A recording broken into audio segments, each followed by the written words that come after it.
they're a plant source of protein. So most plants don't have a significant amount of protein, and pulses actually do. Dr. Taylor Wallace, thank you so much for joining for a Bean interview today. I've been really looking forward to chatting with you. You have a PhD in food science and nutrition, and you're very well known for sharing information and helpful tips in this nutrition space. So, looking forward to our conversation. And since this is a Bean interview, of course, we have to chat beans and other pulses like chickpeas and lentils, and gonna touch on your recent scoping review too. So, lots of exciting things to talk about. And on that note, before I go too long, I wanted to ask you if you could also please introduce yourself. Like you said, my name's Taylor Wallace. I am the CEO of a small research group called Think Healthy Group that I own and operate for, or have operated for the last 8 years. I'm also a adjunct associate professor in the School of Medicine and Health Sciences at George Washington University, and an adjunct associate professor also in the Friedman School of Nutrition Science and Policy at Tufts University. Yeah, the list goes on. When I was reading all your titles and everything, I said, oh man, I'm going to mess up this intro. So I'm going to ask you to introduce yourself with your long list. And you have a Wikipedia page too. Right, one of the first to have been on the Dr. Oz show for 7 years in a row as the longest standing cast member, actually. Talk about frustration and nutrition. But anything to get that information to Congratulations. the public. Yeah, it's important to share that information. Really appreciate you being in that role. So, before we dive into your scoping review, on your website too, you have some great information, and several of the posts refer to pulses. And so, when I'm saying pulses, I'll just clarify. I know you obviously know, but just for anybody listening, pulses are, there's a very specific definition of them, but essentially it's beans, chickpeas, lentils, dry peas. So those are pulses. On your website, you have lots of great information about beans and other pulses as well. And so wanted to ask, what are some of the main reasons you think that pulses are fantastic nutritionally? Well, several reasons. One, they're a plant source of protein. So most plants don't have a significant amount of protein, and pulses actually do. And you can actually use pulses as complementary proteins, meaning if you mix them with things like wheat bread, then you can get all of the essential amino acids that you need from more of a plant-based diet, which we know has some health impacts, not disking the meat industry because I think there's, definitely a role for animal agriculture, but I do think that we all need to consume more plant-based foods just in general, at least in the US. And pulses are a great way to do so.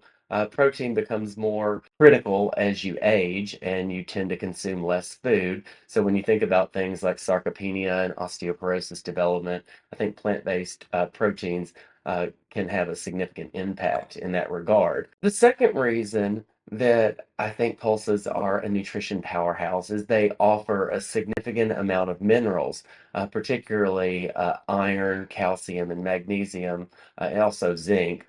Now, that can be important for a number of reasons. If you're vegetarian or vegan, it's a good iron source. If you, most of us, at least half the population, according to data from our National Health and Nutrition Examination Survey, most of the adult population, or over half of the adult population, don't get enough magnesium. And pulses in particular are good sources of those minerals.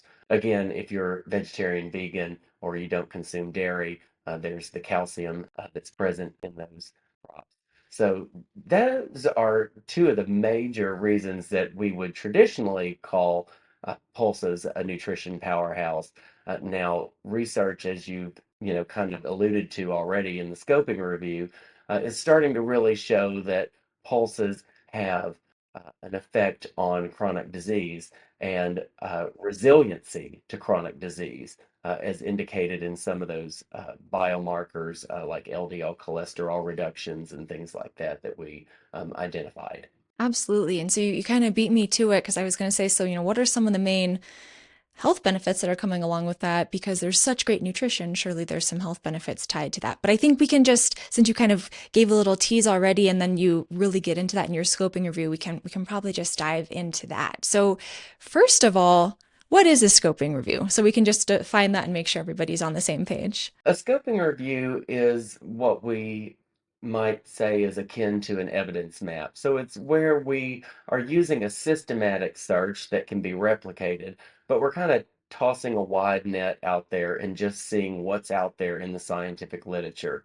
And we do this for a number of reasons. One, as a precursor to a systematic review, because it's always nice to know if you actually have enough data to do a systematic review before you spend erroneous amounts of money on conducting a systematic review.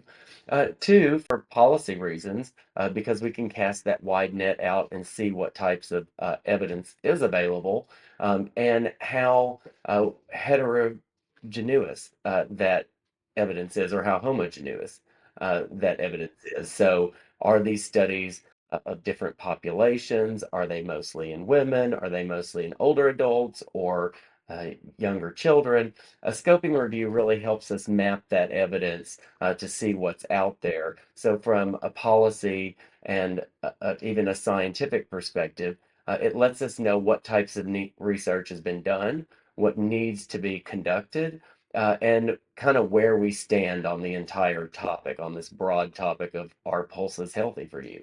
Yeah, thank you. That's a really helpful explanation. And if I'm remembering correctly, I want to say that, you cast this net and there were almost 9,000 articles or so that came up. And then ultimately, after going through your really rigorous process of which ones met all the criteria, you ended up focusing on 30 articles, right? Right. So one of the things we do with scoping reviews is we search multiple databases and we search each of those databases very broadly. So not all of those 9,000 articles had to do with pulses. They could have measured pulse wave velocity and that ended up in the abstract where we were searching for pulse. And so we kind of have to, we searched, I believe it was three databases. So there's going to be some duplicates in there as well because some will upload to PubMed and others will upload to Scopus and some both. And so after removing the duplicates and searching through the ones that weren't related to what our topic was, then we got down to 30 studies that we included in our scoping review. So for those 30 studies, you went through all of them in great detail, and then you kind of picked out what are some of the main, health effects that were being monitored, or some of the outcomes really that were resulting from when people were eating pulses. And so I kind of wanted to go through some of the main outcomes that you had in some of the great tables you had in this scoping review. And first one I wanted to start with was lipid profile. So again, so everybody's on the same page, kind of like what does lipid profile mean, and what were the impacts that you were seeing with pulse consumption and the effects on lipid profile? In regard to lipid profiles usually represent four things. One, your total cholesterol levels, your LDL cholesterol, or what's known as your bad cholesterol levels, your HDL, which is your good cholesterol levels, and triglycerides. And so that really represents a lipid profile. Now, the caveat with pulses, and this is typical in nutrition science, is that the randomized control trials have very small sample sizes. And when that occurs, they often are what we call statistically underpowered to detect smaller changes, which you would expect in nutrition interventions. These aren't interventions of drugs where um, are targeting uh, one mechanism in the body. Pulses affect every cell in our body and almost every mechanism in our body. A lot of these studies don't have adequate power to really show an effect or not show an effect. So, in fact, the effect could be masked. And that's why systematic reviews, one, are important because they can pull data from these studies that we have identified. And two, scoping reviews are important because we really need large, adequately powered randomized control trials. And I think there's a lot of good preclinical data out there right now, but this really calls for, especially a group like USDA or the National Institutes of Health, to fund a large randomized control trial that looks at the effect of pulse intake on cardiometabolic disease, not just lipid profiles, but we identified some other markers in which these pulses have an effect. Now, I talk a lot about randomized control trials because that's, our higher level of evidence. But we also identified, I believe it was 8 prospective cohort studies, which are observational studies where we follow groups of people over time and they report to us, what they're eating. Those have some caveats in that you can't ascertain causality, and there's some self-reporting bias and things like that that you have to overcome with observational studies in general, but they tend to measure outcomes. So, cardiovascular disease mortality, cardiovascular disease incidence, heart attack incidence, things like that, that you can't really measure in a 4-week clinical trial of pulse intake, right? We can't control people's diets for years and years to see whether they develop cardiovascular disease. We actually can do big randomized control studies with like 20,000 people and have significant differences between groups, but those are extremely expensive, multi-million-dollar studies. Prospective cohort studies typically help us, identify if there's an association with disease reduction or mortality reduction. And then we can use small randomized control trials that collect biomarker data, so lipid profiles, blood pressure, inflammatory cytokines to support what we're seeing in prospective cohort studies. And when you start to see consistency in that evidence is really when you become more confident that there might be an actual effect. Right. No, that was a great explanation, and you're getting into a lot of the nuances and kind of the challenges of nutrition research. And this is something that we talked a lot about when I was in grad school, and that I've continued these conversations too. It's not easy.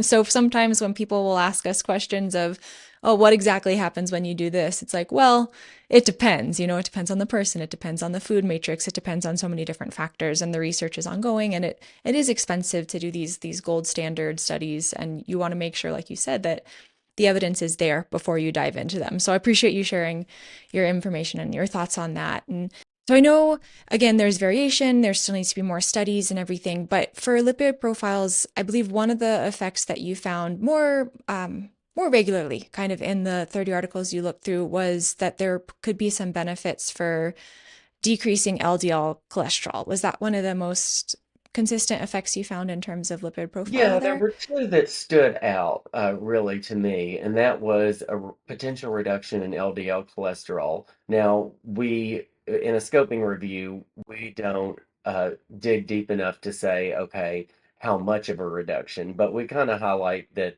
there's this handful of studies that measure LDL cholesterol, and overall, we, saw a reduction in, a majority of these studies. But a systematic review would take that to the next step to say, okay, out of all these studies, when we combine the data, how much of a reduction might we see if we were to increase pulse intake?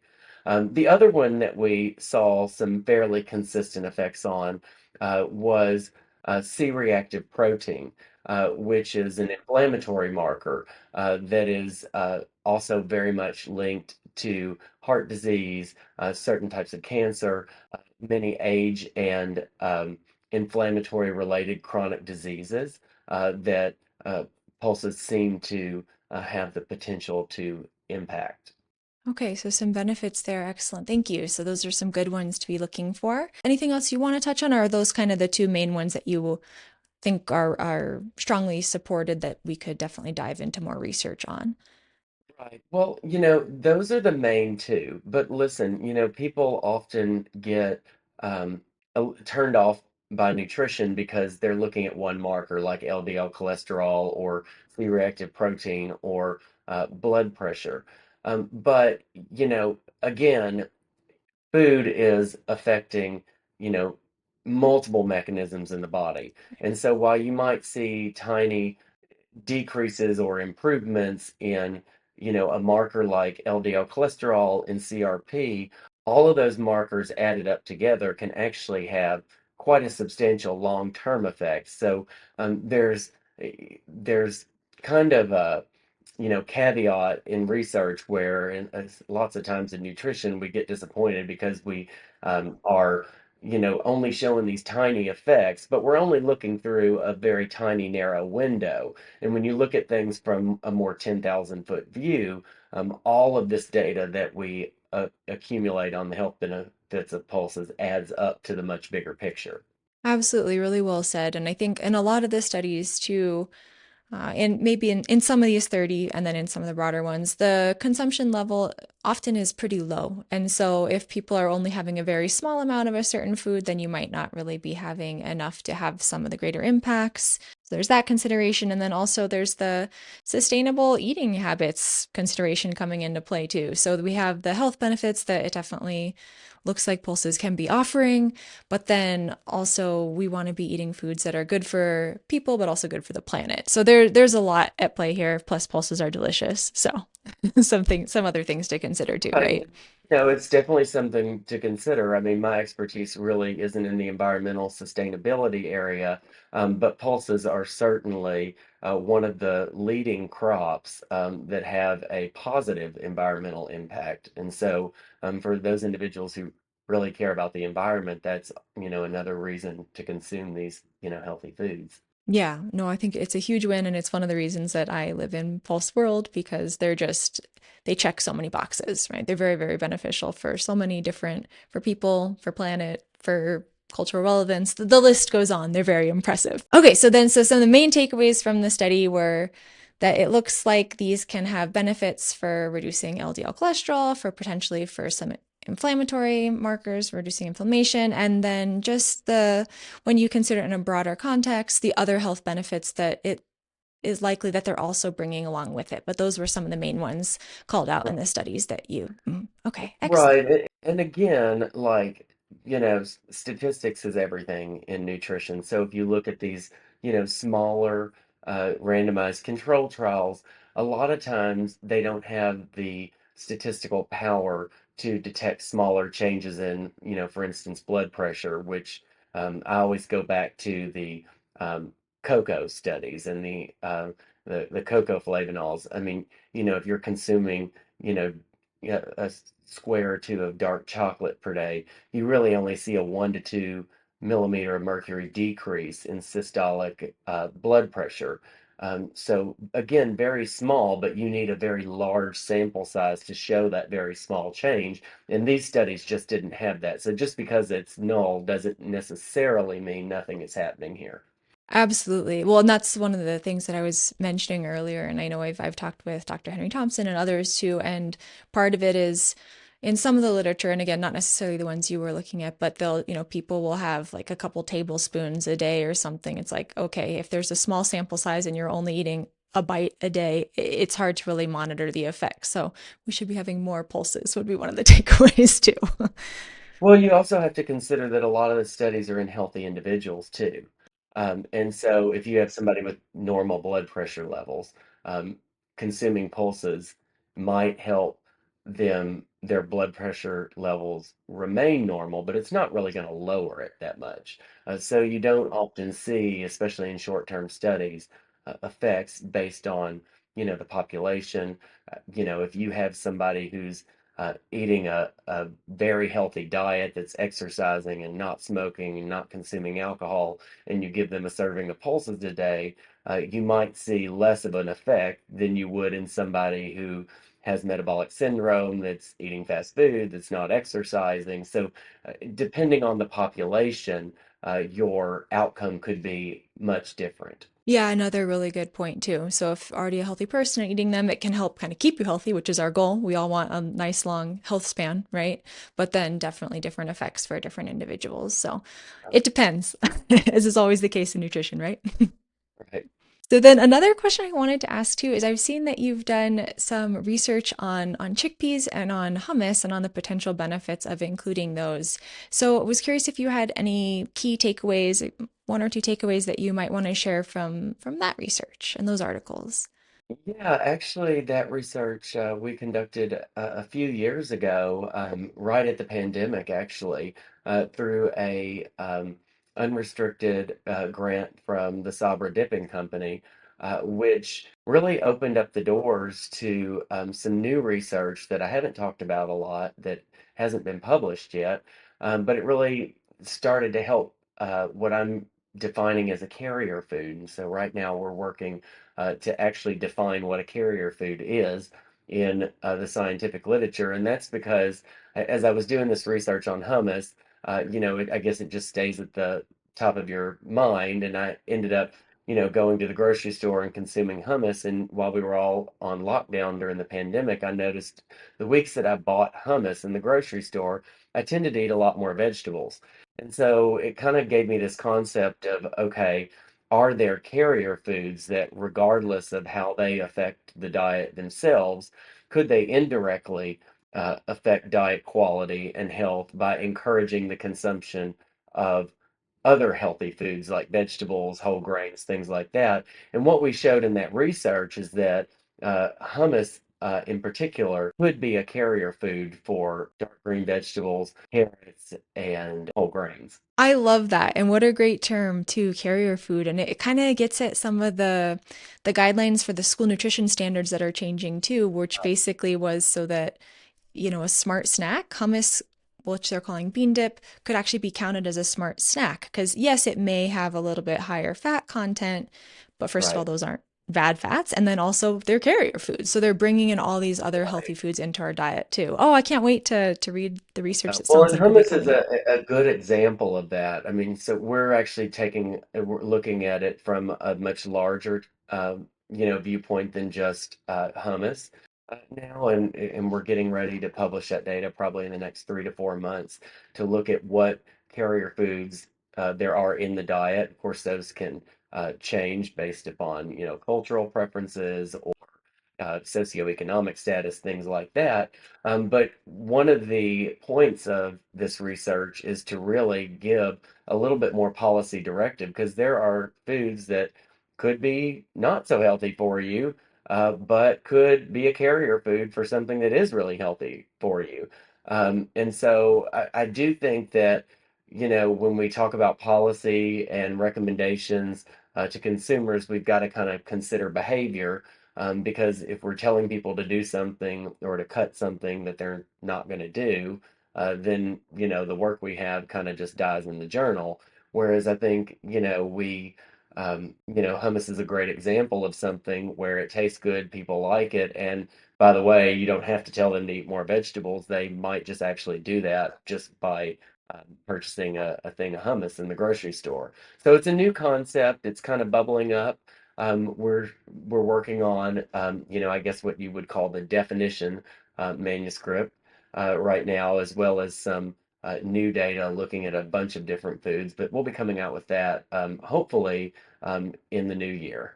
Taylor, I can't wait to read that. Okay, so I mean, I have Google Alerts set up, but I'll make sure maybe I'll enter a carrier food or something so that when it pops up, I'll be ready to read that paper and maybe bother you again. All right, so coming then in terms of hummus, in terms of pulses in general, I know we've talked a lot about it, but if you were going to say a couple of the main reasons to eat pulses for the health benefits or what people might be able to enjoy from pulses, I know you talked about protein.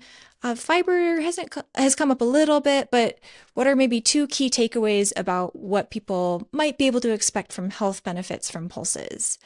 When it comes to fiber, okay, so two things, I mean, that I think people are misconstrued about. One is that, if you consume, plant-based foods like pulses, that you will prevent a lot of calcium from being absorbed. There's been a long-standing debate on that, and really high dietary fiber, especially soluble fibers, are really starting to show that they increase calcium uptake by the body. So if you're, again, somebody that is worried or has a family history of osteoporosis or osteopenia, that might be important there. And then I think again the magnesium issue is a huge issue. Not many people, consume magnesium. Pulses are a great source of magnesium, and that's very involved from inflammatory control to immune system function to osteoporosis, heart disease, diabetes, chronic kidney disease. I mean, you name it, magnesium's involved in over 600 enzymatic reactions in the body. And so I'd really stress the magnesium side of things. And during the COVID-19 pandemic, right when COVID-19 came out, I wrote a commentary that was just like, oh my gosh, the drug target here is IL-6, and magnesium directly impacts IL-6. And if you look at people who are low in magnesium, they were much more prone to catching COVID and having severe COVID. And so I think magnesium, the chronic subclinical magnesium deficiency in the US, where you're not showing a deficiency disease, but there's some underlying, chronic low-grade inflammation that occurs over time and kind of messes with your immune function and some of these cardiometabolic parameters. I think it's there, and I think pulses are a good way to combat that. That's really important point. Thank you for bringing that up. And speaking of other topics I've seen you talk about or write about, I've seen you also mention potassium in terms of, well, multiple times, but the one I'm referring to is, people often worry about their sodium intake, and sodium intake is important, right? We don't want to way overconsume sodium, but potassium is coming into play here too. So do you want to add a little bit or clarify that Yeah, a bit? well, let me say, and this is my scientific opinion, the others disagree, but sodium intake is important for some people. If you are healthy, and you have normal blood pressure and you don't have any signs of, chronic kidney disease or, for young adults especially, sodium intake, I don't, I think it's one of the lesser issues that we have in the diet. I'm not saying it's not an issue, but in the obesity epidemic, I think saturated fat and added sugar are way bigger issues than sodium. Definitely, it's important for hypertensive people. And those who have prehypertension and hypertension, sodium, definitely has an impact. But, your body has what's called the sodium potassium pump, within cells. And so when the pump becomes off balanced, which is what happens in society, so we have high sodium intake and we have low potassium intake because potassium is mostly present in fruits and vegetables, and people don't eat enough fruits and vegetables. And in the US at least, there's regulations that deter companies from putting more than 99 milligrams of potassium. And, you need like, I believe it's like 4,300 milligrams a day is the recommended Yeah. intake, something like that. So most people are pretty low in potassium, so the pump is off balance. If you actually take a look at the clinical trials where you have high sodium and high potassium, you don't see any increased risk of high blood pressure or diagnosis of hypertension, those outcomes. It's when you have high sodium and low potassium intake. So, yet another reason to consume, enough fruits and vegetables to kind of help that, pump, stay in balance. Yeah, absolutely. And pulses actually can help with this too, because they can pack quite a bit of potassium. And yeah, it can vary with type and everything, but often if you look at kind of lists or ranking of potassium beans and white beans are coming up towards the top of that. Like a serving of white beans has about the same amount of potassium as a banana and everything. So pulses can help with that point too. So before I ask you about your favorite bean dish, of course I have to ask your favorite bean or pulse dish. Is there anything else you wanted to share about nutrition, health information about pulses? And no obligation, you've shared a ton already. Just want to make sure.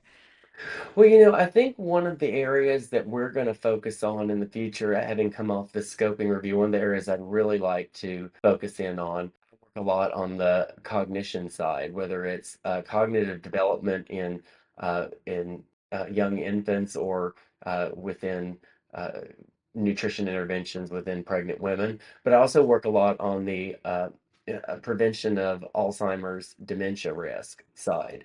And I think that that's an area again where we've kind of not looked at magnesium and certain nutrients in that regard. And I think pulses there's a real uh, neat food that they're palatable for older adults. I mean, you were going to ask me about some of my favorite recipes. I mean, they're pretty standard. I mean, if you think about beans, bean dips, I really like bean dips, and get hummus, things like that. They're palatable for older people, and that's a big issue a lot of times with protein foods. And I think that that whole cognition, domain is an area that's understudied, but is very related to the cardiovascular system. The cerebrovascular system and the cardiovascular system are pretty much one and the same. And so I think cognitive effects of pulses could be a really neat area to go into, especially with prospective cohorts, because there's some really good ones that are designed to look at Alzheimer's, dementia diagnosis, and then we work with a cohort called the Rest Memory and Aging Project, where they actually take post-mortem brain samples from the individuals. So there's some neat research that could be done there. Yeah, I look forward to seeing more of that and hearing more about that because I agree. I think there's a lot of potential. So I'll follow along for those updates too. Yeah. So you said bean dip, and bean dip and hummus. Any other particular favorite bean or pulse recipe? Well, my favorite vegetable is green beans. I mean, I'm a bean person. I really am. I grew up in Southwest Kentucky, and so you know, all the different types of beans are a staple at dinner for me. Just kind of plainly cooked and or steamed or whatnot. I mean, soybeans. Edamame is a really big favorite of my son actually, and so I tend to. I think he's kind of a carrier food because, when he wants, healthy foods, my son is like the anomaly of kids. Like, I cannot get him to eat chicken nuggets, but he wants like raw fruits and vegetables, and you can't cook them or he won't eat them. And so I think I've gotten a little bit more healthy just having him because I'm the one that wants like pizza and beer and, chicken nuggets. And he wants, the other things. I'm constantly worried about how to get enough protein in his diet because he's 8 years old. And so pulses have been, quite a savior in that regard. But he's also made me eat a little bit more healthy lately, I which love is, that. That's a very unique situation. yes, Oh, all yeah. right. So we could all probably get some good health tips from him. Picky eater. Hey, but picky in a good way, it sounds like. So, all Yeah. right, well then for somebody at home who's like, okay, I want to eat more pulses. I don't have a lot of time, so I'm just looking for some quick, easy recipe to add pulses to my regular diet. Any recommendation for just a nice quick pulse option? Golly, yeah, I mean, look, people often think about, fresh produce, but especially when it comes to pulses, I mean, look, the frozen aisle is great for fresh pulses. I mean, you don't get like the textural differences like you do with a lot of fruits and vegetables with pulses. The canned aisle, I always say, rinse it with a little more extra water to kind of help get some of that sodium out of there. But the canned food aisle is a great option. Again, I'm a beans person, so it's super easy to do that, and it doesn't take a lot of preparation. I mean, this time of year, I'm always a chili fan. I mean, I get those red kidney beans out, and like, I'm a chili fan, and you can, kind of mix and match different pulses in a lot of soups. I mean, people use lentils and things like that that are super delicious this time of year. And again, if you want easy, you've got your hummuses and things like that to snack with. I guess I should give a plug into my cookbook, Sizzling Science, because we do have a significant amount of recipes that contain different pulses in the cookbook, and it's available in e-copy on Amazon. Perfect. Thank you. Those are excellent tips. They're easy, right? It doesn't have to be hard. You don't have to put a ton of effort into adding pulses. You can, like you said, for chili season, you can mix and match them. There are hummuses, there are great canned bean options, easy salads. So lots of there. And I will definitely check out some of the recipes you have in your cookbook. So speaking of your cookbook, if people want to learn more about your work, Taylor, where's a good place? Well, there are multiple places, but where are some good places to look to find out what you're up to? Well, definitely my website, drtaylorwallace.com, has a lot of recipes, healthy, blogs, how to be healthy, what are the hot topic, food nutrition issues that are in the media. I try to really combat that with sound science.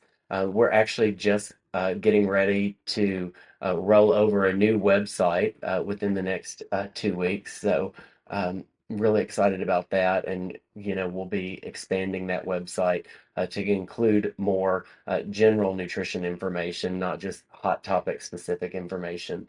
So that's to come. You can also find out a lot more about my research on the research page of that website. We do a ton of research past that of pulses. I mean, we do randomized control trials of nutrients. I work a lot with dietary supplements, give a lot of advice about dietary supplements, and in the editor in chief of the Journal of Dietary Supplements. So we do a lot in that space. And yeah, it's a big, kind of bank of information pertaining to food science and nutrition. So check it out. Absolutely. Well, I've already found your current website very helpful. So you're launching a new one that sounds like it'll dive into even more topics, and I really look forward to seeing that. Thank you so much for joining today. I will continue to follow along. Really appreciate your time, and let's all go celebrate with some pulses. It sounds like your son's already on top of it. So just ask him what he wants to eat and you should be good to go. Absolutely. Thanks for your time, Taylor. Yeah, thanks for having me.